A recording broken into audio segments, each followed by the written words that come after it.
कभी ऐसा महसूस हुआ है कि छोटी-मोटी इधर-उधर की बातें बहुत थका देती हैं? अगर हाँ, तो समझ लीजिए कि आप अकेले नहीं हैं। आज हम यही जानेंगे कि कुछ लोग, खास तौर पर बुद्धिमान लोग, ऐसी बातों से क्यों कतराते हैं और इसके पीछे एक्टिव ऑब्जर्वेशन का दिलचस्प साइंस क्या है।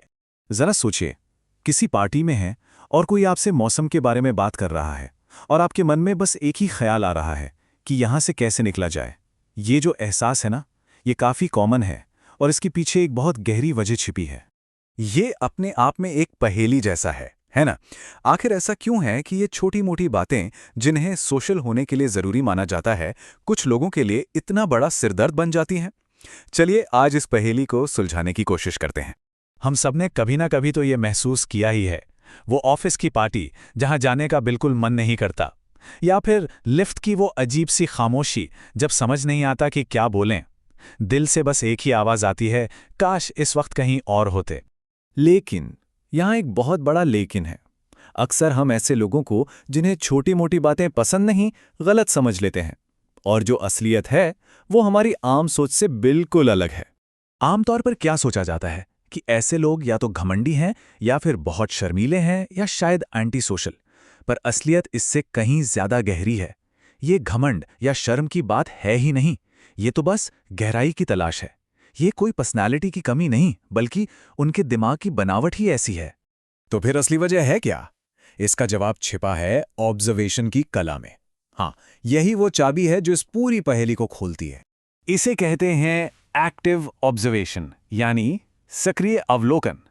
अब ये सिर्फ कानों से सुनना नहीं है, ये तो एक तरह की दिमागी कसरत है, जिसमें दिमाग बातचीत में लगातार पैटर्न, कनेक्शन और छिपे हुए मतलब को ढूंढता रहता है।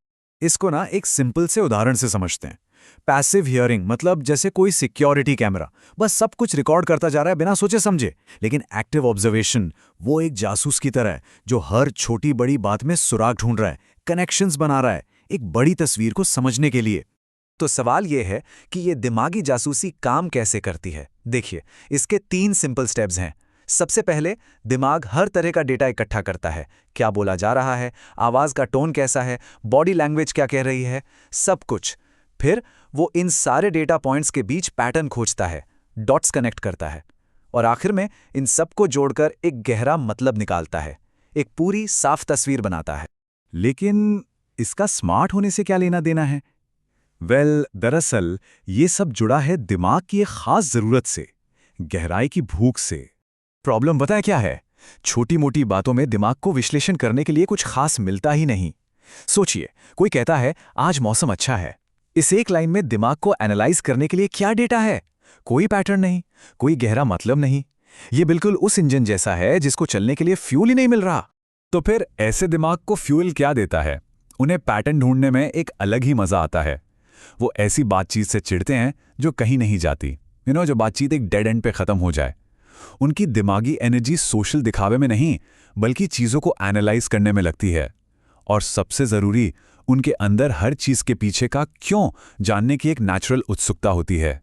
तो इस सब का मतलब क्या निकलता है? मतलब साफ है, हमें शायद बातचीत को देखने का अपना नजरिया बदलना होगा। असली मुद्दा टॉपिक का नहीं है कि हम क्या बात कर रहे हैं, असली मुद्दा अप्रोच का है कि हम कैसे बात कर रहे हैं।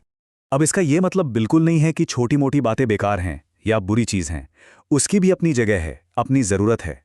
हमें बस ये समझने की जरूरत है कि कुछ लोगों के लिए गहरी बातचीत एक जरूरत है, सिर्फ एक पसंद नहीं। हर कोई एक बातचीत से एक ही चीज नहीं ढूंढ रहा होता, और ये बिल्कुल ठीक है। एक बहुत ही खूबसूरत बात है जो इस पूरी सोच का सार है। सच्चा जुड़ाव विषय से नहीं, बल्कि जुड़ाव की गहराई से बनता है। सोचिए ना, आप भले ही मौसम के बारे में बात कर रहे हों, लेकिन अगर उसमें एक असली जिज्ञासा है, एक गहराई है, तो कनेक्शन तो अपने आप बन जाएगा।